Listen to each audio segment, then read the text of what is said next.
Hey guys, Team Yugi here with another deck profile, and we're going to be taking a look today at my regional deck profile from yesterday, the Danbury, Connecticut regional. I ended up getting 18th place, so top 32, so I got my invite. There was a little over 200 people who played in the tournament, and I played Burning Abyss Phantom Knight, and I made a couple adjustments the night before, and the list worked out very, very well. So I cannot wait to show you guys, and I'm actually going to show you guys my side deck as well, which I usually don't do. So let's go ahead and hop right into this. Played triple Skarm. Obviously you want to play triple of that. Triple Farfa. 3 of that is kind of standard too. Then everything else is kind of one-ofs. 1 Barbar, 1 Seer, 1 Calcab, 1 Libic, 1 Alec, and 1 Graph. That's the Burning Abyss lineup. Then moving on to the Phantom Knights, I did 3 Boot, 2 Cloak, and 1 Glove. This was pretty good ratio. I thought it was really good. Then we did 3 Terratop and the 1 Takatomborg. Won me a lot of games seeing those cards, and no one tried to Valor them, which was nice. 1 Tour Guide. This got it. So I went X2. I lost to 1 Pendulum because he drew MST to my Anti-Spell Fragrance, which was just kind of luck on his part.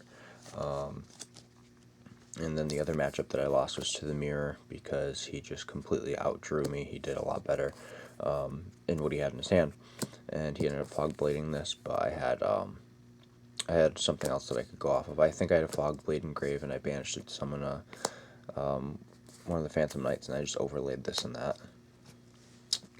That's the monster lineup. Moving on to the spells, triple Twin Twister and triple Allure.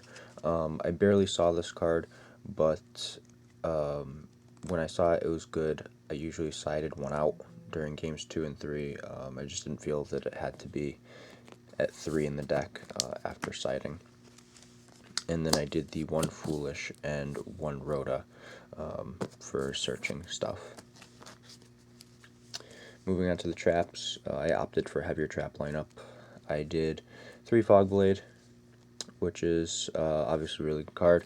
3 Anti-Spell, which is another very good card. 1 Solemn Strike, or 2 Solemn Strike, and 1 Solemn Warning.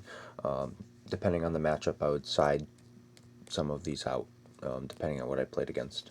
But it was really good all day. The first 2 rounds I played against Blue Eyes, and I 2-0'd both of them. Once again proving my point that Blue Eyes is still an inferior deck to most of the decks this format. But that is the main deck. Moving on to the extra deck. Triple Dante, obviously, didn't get hit. You're playing 3 of it. 1 Grand Pulse. This card's really good. I played double Levier. This card was really good. I didn't go into a second one, but if I could have, I would have, for sure. Nightmare Shark, this card's really good too. Won me a couple games, so beat a Blue Eyes deck for me. Break Sword, really, really good as well. Giga Brilliant, this card was awesome.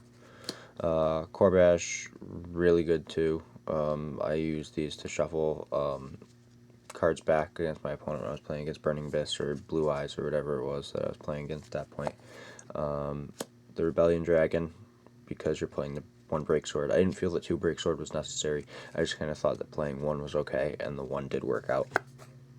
Utopic Future, really good card. The 1 Beatrice, because we're limited to 1, still didn't do much though. I played Virgil and Dante.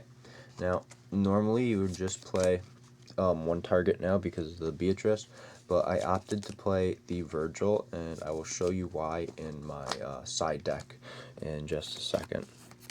Because I'm not playing Rubik at all, but there is ways to go into the Virgil. So let me show you my side deck. I went with triple Flying Sea. I did not want to do Ghost Reapers. I didn't think it was useful. I got Reapered, I think, once all day, and it was in the mirror match, and I still stalled him out for like a solid 10 to 15 minutes because like he just couldn't get over my board because of this card alone. So even the Reaper did not really stop me or cut me off. And here's the reason that I play Virgil is 3 of this guy, because he's a tuner, and I can get a Phantom Knight out and off of Fog Blade, and then I can normal summon him, and I can synchro into a Virgil, which I actually did about 2 or 3 times yesterday, and it won me each game that I did that. So very good card. Then I did double Max C, most useless card the whole day. I by the end of the day, I didn't even want to play it at all because it was doing nothing. It was literally the worst card in my side deck. Double Kumungus, this was the MVP of the day.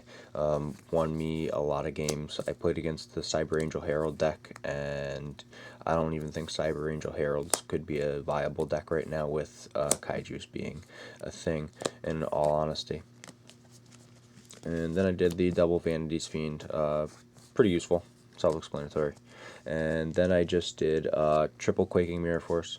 This was a last-minute decision. I also played this in my Nationals build side deck, and I was trying to think what I could put in the side deck as a good trap, and this was the only one that came to mind, and it won me games against Pendulum decks, which were obviously pretty tough to beat. So the guy had used his Kieran's effect already, and then he attacked, and I flipped that card, and he just had his Kieran set along with a double Bunbuku and one other card. I don't remember what the other card was, but he ended up having a double Bunbuku Kieran set, and I just let the Kieran stay set the rest of the game, and I ended up beating him because he couldn't get the Kieran back out. So this card, really good card, broken in this deck. Great side deck card.